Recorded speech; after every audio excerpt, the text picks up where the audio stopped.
선수들입니다. 주말에 연패 흐름 끊겠다고 했었는데 토요일 공유한 3점 모두 적중했고 6경기 다풀도 조합도 성공하며 정말 크게 이끌었습니다. 모든 경기가 분석대로 결과가 나오는 것은 아니지만 저처럼 꾸준히 모든 경기 보면서 흐름을 파악하고 경험을 더한 디테일한 분석이 더해진다면 장기적으로 봤을 때 충분히 돈 버실 수 있다고 말씀드리고 싶습니다. 매주 연패했다 하더라도 이렇게 경기 많은 날에 알짜르기 경기들만 뽑아서 하루 만에 복구는 물론 그 이상의 수익까지 낼 수 있습니다. 그럼 일요일 경기도 좋은 흐름 이어나갈 수 있었으면 좋겠고요. 오늘 6경기 준비했으며 3개 영상으로 나눠서 업로드합니다. 그럼 오늘 경기 분석 시작합니다. 첫 번째 경기는 에버튼과 노팅엄의 경기입니다. 두 팀은 이번 시즌 FAPP를 위한 징계로 각각 승점 8점과 4점이 삭감되었고 현재 16위와 17위 팀들의 맞대결입니다.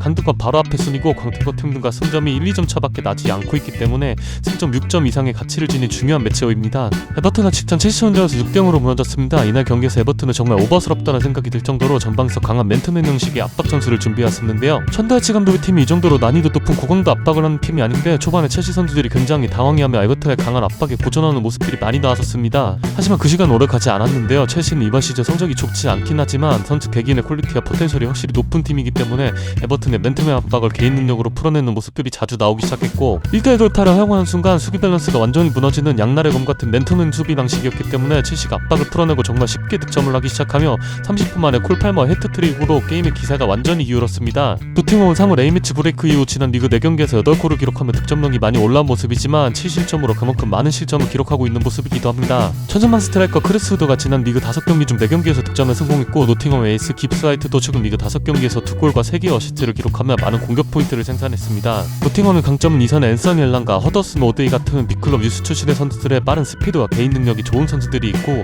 겨울 이적 시장 도르트문트에서 지오바니 네이라를 임대 영입하면서 이선에서 다양한 옵션을 보유한 것이 강점인데요. 에버튼 이번 경기에서 또 어떤 전술을 준비해올지는 솔직히 가늠이 되진 않지만 홈경기이기도 하고 다시 한번 처음부터 강하게 밀어붙일 가능성이 높다고 생각합니다. 노팅엄의 누누 산투 감독은 짧은 패스로 상대 압박을 풀어내기보다는 다이렉트한 전개를 선호하는 감독입니다. 어떻게든 볼을 전방으로 연결시킨다면 크리스 우드의 제공권과 포스트 플레이를 통한 전개 또는 이선의 발빠른 선수들에게 스피드 경험을 붙여주면서 좋은 장면들을 만들어낼 수 있을 거라 생각되기에 노팅엄의 플러스 0점 핸디캡 승리를 추천드립니다. 두 번째 경기는 크리스탈 팰리스와 웨스트햄의 경기입니다. 크리스탈 팰리스는 직전 안필드 원정에서 리버풀을 무너뜨리는 이변을 연출했고 로이 오지슨 감독의 건강 문제로 인한 사임 이후 지난 2월 중부 부임한 올리버 글라스너 감독의 두 번째 리그 승리를 기록했습니다. 글라스너 감독은 지난 21-22 시즌 프랑크푸르트의 유로파리그 우승을 안겨줬던 감독으로 현재 크리스탈 팰리스에서 지난 리그 8경기 2승 3무 3패를 기록했습니다. 기존 호지슨 감독의 체제에선 백포 기반의 포메이션을 사용했지만 글라스너 감독 체제에선 백스리 포메이션으로 크게 변화가 있었지만 큰 틀로 봤을 때 역습 전술에 강하고 다이렉트한 플레이를 선호하는 것에는 보통점이 있습니다.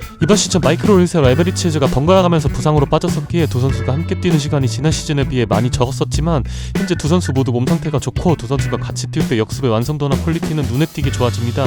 또 전방에서 192cm의 마테타의 경한 능력과 포스트 플레이 또 에제와 올리세에게 리턴 패스를 해주는 공격 전개 방식은 크리스탈 팰리스의 위협적인 공격 패턴 중에 하나입니다. 웨스트햄은 주중 레버쿠젠 유로파리그 8강 2차전 일정이 있었는데 많은 사람들이 예상을 깼고 이번 시즌 공시전 무패를 기록 중 레버쿠젠을 상대로 처음부터 일방적으로 몰아붙이는 양상이었습니다. 이날 전반전 레버쿠젠이 기록한 슈팅은 단 1개뿐이었고 후방 빌드업 때 불안했던 코스누를 전반전 30분 만에 교체를 하게 만드는 불명예를 안겨주었는데 웨스트햄의 압박이 얼마나 잘 이루어졌는지를 알려주는 대목이라고 할 수 있습니다. 하지만 이날 비가 오기도 했고 웨스트햄 선수들이 워낙 많이 뛰었기 때문에 체력 소모가 상당히 컸던 경기였는데 실제로 후반전 에너지 레벨이 급격하게 떨어지면서 역전에 성공하지 못했습니다. 그렇지만 졌지만 정말 잘 싸웠다라고 얘기하고 싶네요. 루카스 파케타가 2차전 징계로 결정했기 때문에 휴식이 있었지만 마브로파너스가 부상인 상황에 아게르드도 부상을 당하며 오구본나가 교체되었고 이번 경기에서 선발 예상되는 네 번째 옵션 수비수 오구본나는 불안 요소 중에 하나입니다. 앞서 말했듯 웨스트햄은 주중 유로파리그 일정이 있었는데 두 골을 뒤집어야 했던 경기였기 때문에 체력 소모가 평소에 비해 매우 컸던 경기였습니다.